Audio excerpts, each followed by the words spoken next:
इतिहास के दस्तावेज बताते हैं कि दक्षिण भारत में केरल राज्य में कालीकट का एक राजा था झामोरिन। उसने वास्को डिगामा को बुलाया, अतिथि देवो भव, और वास्को डिगामा ने पूरे कालीकट को लूटा और झामोरिन की हत्या करके वो कालीकट का राजा बन गया वास्को।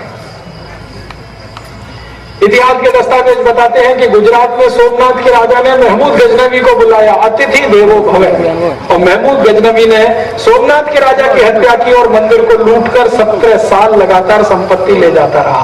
अतिथि देवो भव।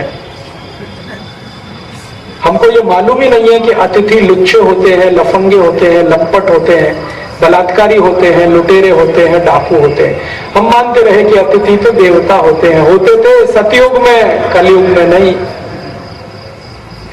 रामचंद्र जी का जमाना था तो अतिथि देवो भव होते होंगे, कृष्ण के जमाने में अतिथि देवो भव होते होंगे। आज घोर कलयुग में अतिथि खतरनाक भी होते हैं।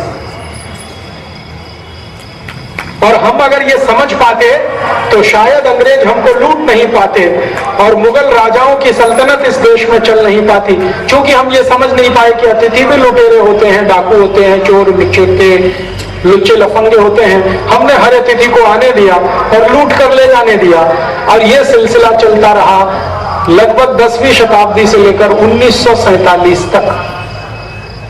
अब क्या हुआ? अब हमारे देश में फिर नेता ऐसे आ गए हैं जो विदेशियों को कह रहे हैं अतिथि देवो भव, आ जाओ फिर लूट के लेके जाओ इस देश में। हमारे जो वर्तमान प्रधानमंत्री है ना, मनमोहन सिंह, ये तो बाहर वालों को बुलाने के चैंपियन। नवीन पटनायक डिप्टी चैंपियन है और ये दोनों जाते हैं विदेश यात्राओं पर और विदेशियों को बुला बुला के लाते हैं। आओ भाई उड़ीसा को लूट के लेके जाओ, आओ भाई पूरे भारत को लूट कर लेके जाओ। ये मनमोहन सिंह पिछले साल 8 जुलाई सन 2005 को लंदन गए। लंदन में ऑक्सफोर्ड यूनिवर्सिटी में इन्होंने एक भाषण दिया। ऑक्सफोर्ड यूनिवर्सिटी ने मनमोहन सिंह को डॉक्टरेट की डिग्री दी, तो बदले में इन्होंने वहां भाषण दिया और भाषण सुनेंगे तो आपका शर्म से सिर झुक जाए, ऐसा भाषण दिया। मनमोहन सिंह ने कहा कि हमने 400 साल पहले अंग्रेजों के लिए भारत का दरवाजा खोला था। आपकी ईस्ट इंडिया कंपनी आई थी, भारत को 250 साल उसने लूटा था। मैं दोबारा निमंत्रण देने आया हूं, मैंने भारत के सारे दरवाजे खोल दिए हैं, आप आइए और भारत को लूट कर लेके जाइए। ये मनमोहन सिंह का भाषण 8 जुलाई सन 2005 को ऑक्सफोर्ड यूनिवर्सिटी में बोला गया। अगले दिन 9 जुलाई 2005 को लंदन के सब अखबारों में छपा कि भारतवासी 107 करोड़ लोगों को चुल्लू पर पानी में डूब मरना चाहिए जो उनका प्रधानमंत्री इतनी गुलाम मानसिकता का है, जो अभी भी अंग्रेजों को भूला नहीं है और फिर बुलाने आ गया कि आओ और इस देश को लूट के ले जाओ।